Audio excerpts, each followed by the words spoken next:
বন্ধুরা, কিভাবে ডিমের ঝোল রান্না করতে হয় আলু দিয়ে, পেঁয়াজ কুচি দিয়ে। এইখানে আমি পেঁয়াজ কুচি কেটে নিয়েছি, এখানে আলু কেটে ডিম চিড়ে নিয়েছি। আস্তা ডিম আস্তা দিলেও ভালো হয়, কিন্তু আস্তা দিলে ডিমের ঝোলের মধ্যে মশলাপাতি ঢোকে না, তাই আমি কেটে দিয়েছি। এখানে আমি তেজপাতা, পেঁয়াজ, রসুন, আদা নিয়েছি।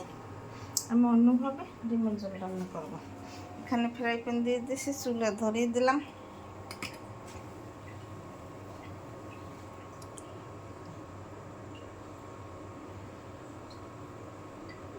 চুলায় 1 টেবিল চামচ তেল দিয়ে দিলাম।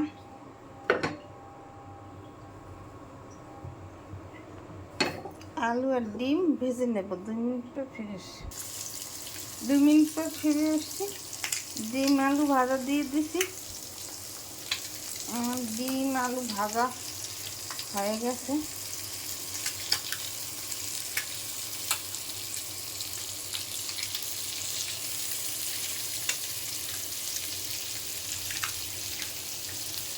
এখন তুলে নেব।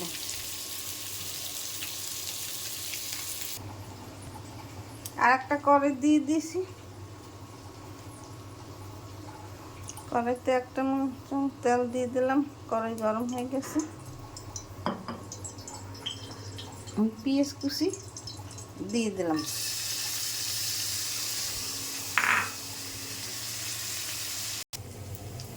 পেঁয়াজ রসুন বাদামি কালার হয়ে গেছে।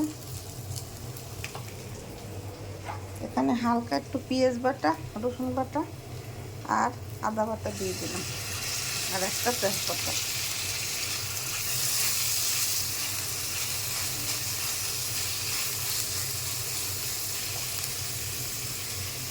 আর 1 টেবিল চামচ তেল দিয়ে দিলাম।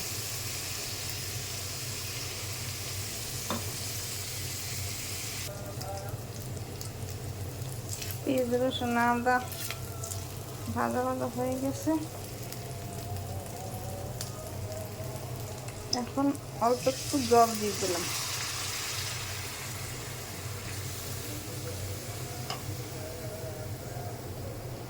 জলের মধ্যে হলুদের গুঁড়ি আধা চামচ, মরিচের গুঁড়ি আধা চামচ, ধনের গুঁড়ি আধা চামচ, জিরার গুঁড়ি 1 চামচ,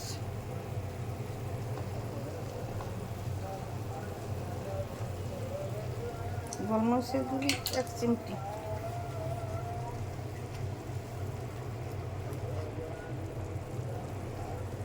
এখন 1 টেবিল চামচ তেল দিয়ে দেব। এটা ভুনা হয়ে গেলে আলু দিয়ে দেব। তেল ছেড়ে গেলেই ভুনা হয়ে যাবে।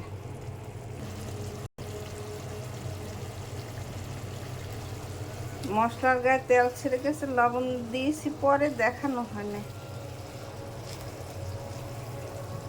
এর মধ্যে আলু দিয়ে ভুনা করতেছি। তেল প্রায় ছেড়ে গেছে।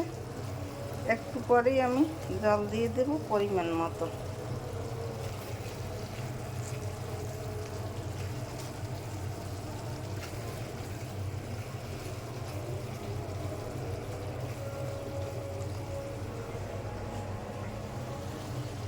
এখন জল দিয়ে দিলাম পরিমাণ মতো।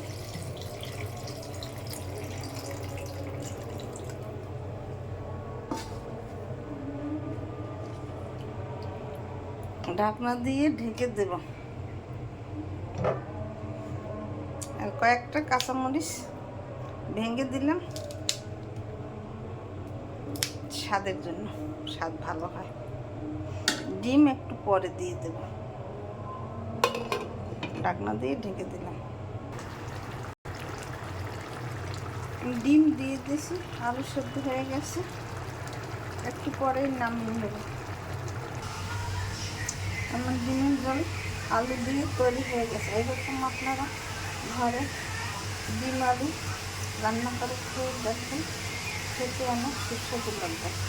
নতুন নতুন ভিডিও পেতে আমার চ্যানেলটিকে সাবস্ক্রাইব করে লাইক কমেন্ট শেয়ার করে পাশে থাকুন। ধন্যবাদ।